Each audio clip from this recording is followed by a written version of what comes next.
In a major development, hours after US President Donald Trump said India had offered to cut tariffs to zero, Treasury Secretary Scott Bessent expressed confidence that Washington and New Delhi could resolve ongoing strains.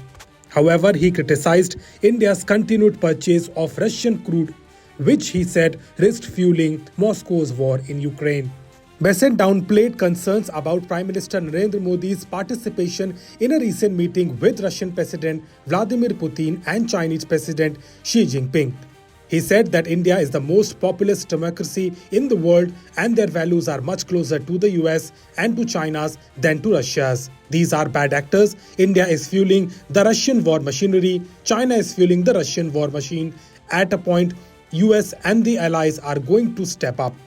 Addressing bilateral ties, he said that the US and India shared a strong foundation, stressing that the two democracies were capable of navigating their differences.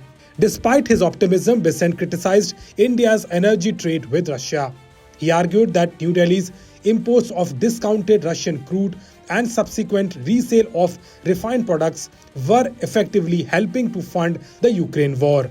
Bessent cited slow progress in trade negotiations as a key reason for Washington's decision to raise tariffs on Indian goods. The US Treasury also said all options are on the table as the Trump administration considers sanctions against Russia over its escalating assault on Ukraine.